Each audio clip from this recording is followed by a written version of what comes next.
Next question. Mr. Secretary, Brian Young from CNN. Hey, Ryan. How you doing? You got a chance to meet with the families, and obviously we won't have that chance. You got a chance to meet with them, talk to them. You seem very proud of how everyone reacted. Can you tell us what that was like, meeting with the families? What state are they in right now?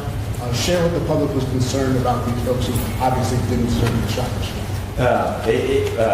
Ryan, heartbreaking, sitting in there and seeing their soldier, their daughter sitting behind them, struggling. Our hearts broke with them. We tried to hug them. We tried to convey from the President and the Vice President and the Secretary of Defense that our entire nation mourns with them. We stand behind them. It has been only a couple of hours for them. I think they are still processing through it. But what we wanted to convey is we will be here with them every single step of the way. The United States Army is committing every resource we need to get these soldiers back into their formations as quickly as we possibly can. And then one of the things that we had said at the meeting earlier with the soldiers from this unit is, General Lucas and I were reflecting on this in the car ride.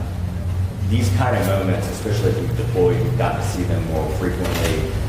The trauma from them often doesn't hit for weeks or months on it. Like it doesn't come as quickly as you might think. And so what we try to encourage for all of our soldiers is to speak up, lean on each other, lean on your leadership, and we will provide the resources, the care, and the love that they need to recover. General, can you take that on as well, too, real quick, just about what it was like to meet with those families as well?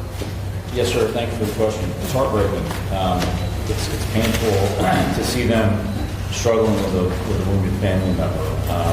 They expressed that they were incredibly proud of their soldier, as we are, and they asked for prayers. So we appreciate all the prayers that have been sent our way, and we would ask you to keep them coming. Secretary of the Army Dan Driscoll described his recent meeting with the families of 5 soldiers wounded during a shooting at Fort Stewart on Wednesday.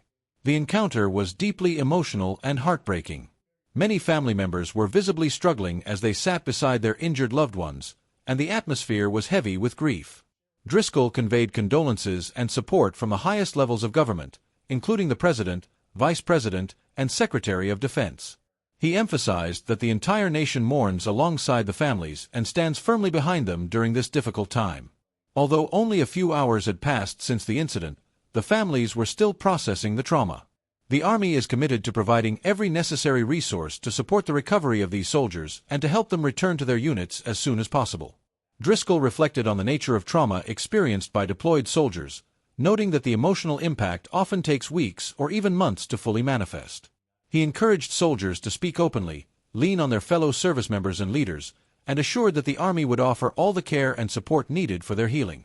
General Lucas, who was also present, echoed these sentiments, describing how painful it was to witness the families struggling with wounded loved ones. He shared that despite the hardship, the families expressed immense pride in their soldiers. They also asked for continued prayers, which are deeply appreciated by all involved. The support and unity shown during this time highlight the strength of the military community in facing adversity together.